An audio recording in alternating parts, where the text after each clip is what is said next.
বন্ধুরা, কলকাতার কাছেই শিশুদের এই বিনোদন পার্কটি খুবই মজার এবং আনন্দের। তো আপনারাও চাইলে একটি বেলার জন্য ঘুরে আসতেই পারেন এই বিনোদন পার্ক থেকে। এতে বাচ্চাদের সঙ্গে তার অভিভাবকদেরও মনটা একটু পাল্টে যাবে, আনন্দে ভরে উঠবে, বাচ্চাদের মুখে হাসি ফুটবে এবং তারা খেলাধুলা করলে তাদের একটু আনন্দ হবে, আর তাতেই অভিভাবকদেরও আনন্দ অনেকটাই বেড়ে যাবে। তো খরচ সেরকম খুব একটা বেশি নয়।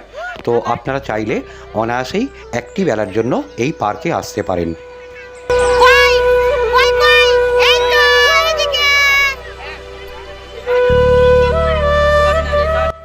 বন্ধুরা, ভিডিওটি খুবই আনন্দের এবং মজার হতে চলেছে।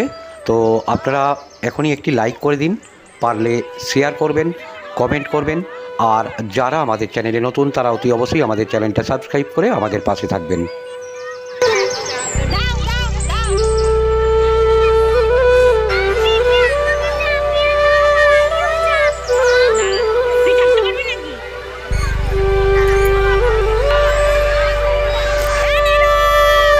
এই পার্কটিতে বাচ্চাদের চড়ার জন্য অনেক রকম জিনিস আছে।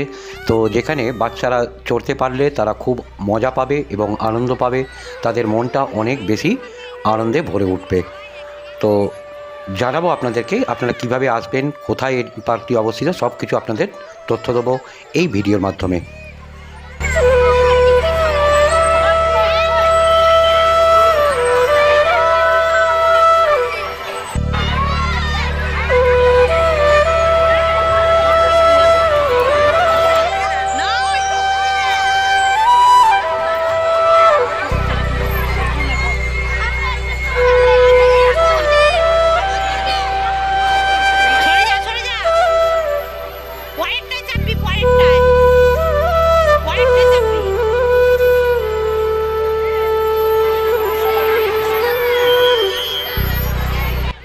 এই পার্কটি মালিয়ায় অবস্থিত কাশী বিশ্বনাথ সেবা সমিতি দ্বারা পরিচালিত একটি পার্ক।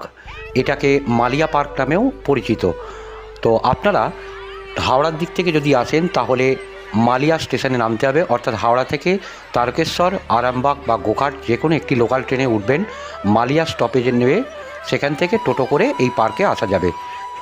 আর যদি কেউ ব্যান্ডেল বা বর্ধমানের ওই দিক থেকে আসেন তাহলেও তাদেরকে শেওড়াফুলি নামতে হবে ট্রেনে করে এসে, সেখান থেকে শেওড়াফুলি থেকে আবার ট্রেন চেঞ্জ করে তারকেশ্বরের কোনো ট্রেন ধরে মালিয়া স্টেশনে নামতে হবে, নেমে ওই একইভাবে এই পার্কে আসতে হবে।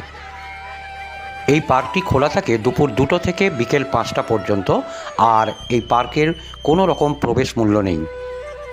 তো বন্ধুরা, এই ছিল আজকের ভিডিওটি ভালো লাগলে লাইক করো, কমেন্ট করো আর শেয়ার করো, আর যারা আমাদের চ্যানেলে নতুন তারা আমাদের চ্যানেলটা সাবস্ক্রাইব করে আমাদের পাশে থেকো। টাটা।